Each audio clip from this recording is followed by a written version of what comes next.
Hello and welcome to the Idaho Reports podcast for April 1st. I'm Logan Finney. Lawmakers are wrapping up their work for the year, and one of the issues they're tackling is data centers and their growth here in Idaho. One lawmaker working on the water issue specifically is Representative Britt Raybould. Representative Raybould, thanks for joining me. Good morning. It's a pleasure to be with you. So talk to me about this bill that just passed off the Senate floor yesterday having to do with water use and specifically looking at data centers who are interested in coming to Idaho. So two of the biggest resources that go into a data center being able to operate are power and water.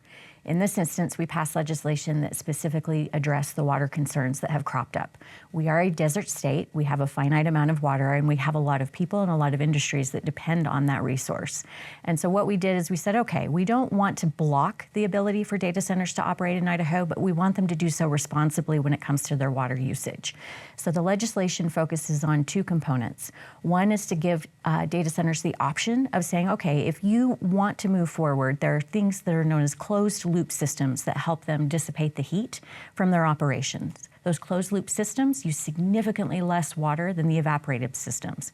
We're talking on a scale of 100,000 gallons per year for a closed loop system versus 100 million gallons of water per year for an evaporative system. So it's a wide margin of difference in terms of water usage. The second component is that if you want to use those evaporative systems, you need to be contracting and working with existing water districts to use existing water rights that are already in place. Again, this is about managing the resource that we have. It's about ensuring that we can continue to kind of keep our eyes on it so that we are not overextending ourselves, but at the same time ensuring that if data centers want to be built in Idaho, they can do so responsibly and sustainably. Sure, we don't want to be limiting economic development or growth at the state here. Exactly. So for folks like myself who don't work in a data center, can we go a little bit more into detail on that consumptive versus closed loop situation? Off the top of my head, I think computers don't like water very much. Why is water so involved in how the data center works? It's cooling. Water and other products are used to essentially pull the heat out of the systems themselves. And so over some of the data centers, you'll see what looks like clouds of steam coming up out of the building. That's the evaporation effect of water pulling heat out of the systems and exposing it, to the outdoors. So in essence, removing it so that those operations continue to function. A closed loop system is much more efficient, but can be more expensive to put in initially. And so that's why you see some systems that are in place already that have that closed loop process. They've made the decision that for their purposes, it just works better.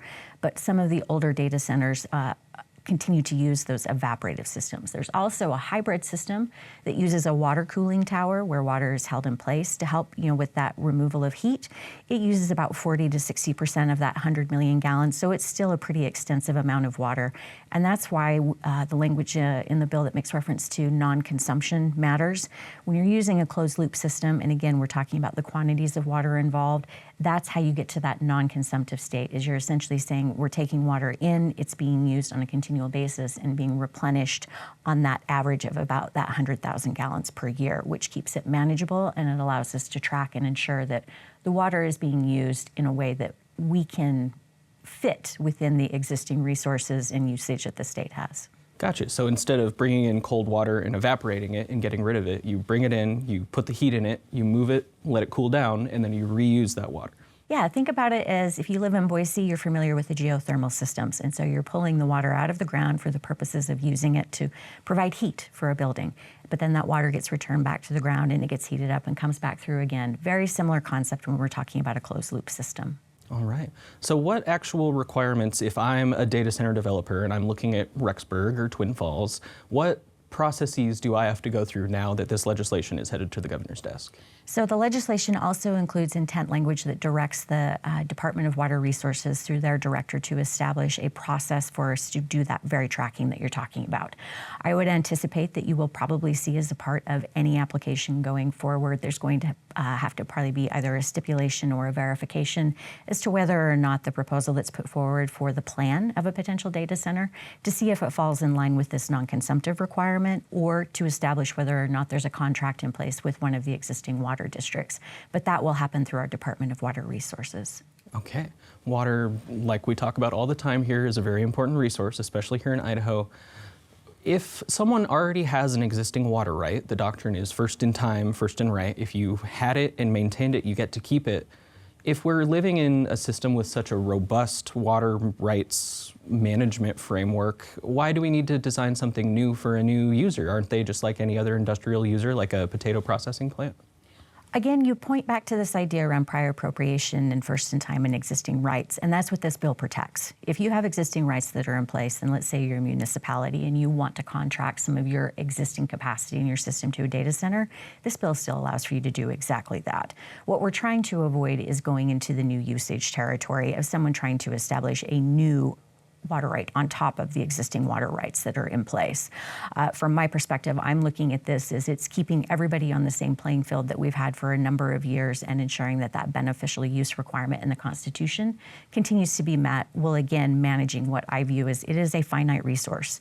And I don't know if anyone's looked at the mountains lately and what everyone thought about their ski season, but we are very light on snowpack for this year, and it's going to have an impact on our water supplies. And so it's years like this year that drive home the importance of making sure we're making wise decisions about how we manage our water. Can you talk to me a little bit more about that water resource? Because I often hear the snowpack is the reservoir before the water melts and hits the reservoirs. What's the state of the system there? And also, we can't talk about water without talking about the power generation that comes along with it. Both of these are really important data center issues. What's the temperature in the legislature right now as we're looking at data centers and the state of the water year? You know, I think there are concerns shared by everybody, whether you are one of the more direct water users, say, you know, in the ag community like I am, or you are on sort of the receiving end in a municipality. You are looking at the existing water supply and you have concerns. Because you've also got tie-ins as it relates to your ability going throughout, say, like an irrigation season for, you know, how far into the season are we going to get before we potentially have to look at cuts? You know, if we have a wet spring, that would make a really big difference. And, you know, we had some rain that came through the Treasure Valley last night, and I got reports that there was some rain over in East Idaho last night too. So fingers crossed, we'll get a little help from Mother Nature as we go into the planting season. But realistically, we've got to be smart. Reservoir levels are not as high as we would like them to be. Snowpack levels were not as high as we would have liked them to be. And it just requires us to, again, be very thoughtful in how we approach any given water season. As far as the legislature is concerned, I want to stress that I think the majority of the body understands the importance of managing water and making sure that we're pursuing the right kinds of programs to support water infrastructure and water programs. But I also think there's a growing gap amongst some of the individuals I serve with who don't necessarily have a direct connection and understand the consequences if we're not thoughtful about what we do related to water going forward. We are an urbanizing state. You can't just assume everybody has a farmer who they know really intimately, huh?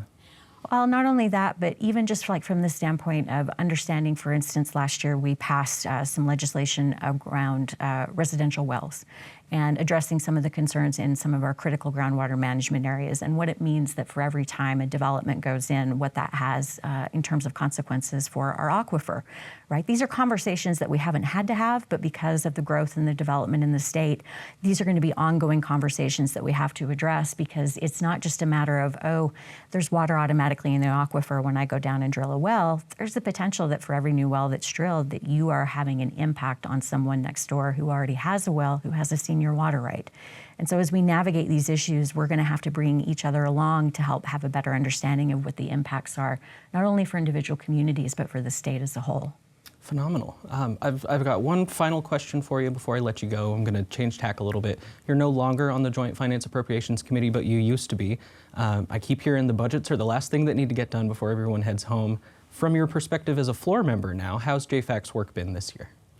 I think there's been some confusion. We've had discussions about what does the ending number need to be on the bottom line for us to go home. We have to have a balanced budget. The Constitution requires it. Some of the cuts that have come through have not made a ton of sense. I would say that from my perspective as someone who is off the committee but a member of the body, that I wish we had had better discussions about why we were doing the cuts we were doing. Across the board cuts to me have never made sense. When you're looking at agencies that have budgets that, amount in the millions of dollars versus budgets that range, in hundreds of thousands of dollars related to general funds, a percentage cut hits differently. It just does.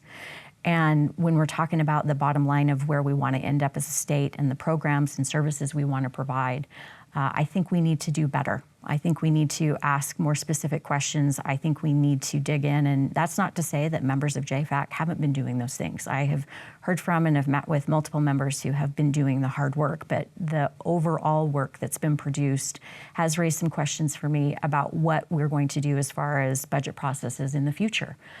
This is not going to be the last time that we have to make difficult decisions in this state, and I would like to think that we are being thoughtful with what we're doing because it has such a direct impact on so many lives. All right. Well, I acknowledge Sine Die is approaching, hopefully quickly. Representative Raybould, thanks so much for making time to speak with us. Thank you so much. Thanks for joining us on the Idaho Reports podcast. Watch the full show Thursday nights at 8:30 p.m. on Idaho Public Television, or stream episodes at idahoreports.org or in the PBS app. Sign up for the email newsletter to get a roundup of coverage to your inbox each week, delivered straight from the State House. You'll find all the links online at idahoreports.org. Presentation of Idaho Reports on Idaho Public Television is made possible through the generous support of the Laura Moore Cunningham Foundation, committed to fulfilling the Moore and Bettis family legacy of building the great state of Idaho, with additional major funding provided by the estate of Darrell Arthur Kammer in support of independent media that strengthens a democratic and just society, and by the Hansberger Family Foundation, by the Friends of Idaho Public Television, the Corporation for Public Broadcasting, and donations to this station from viewers like you. Thank you.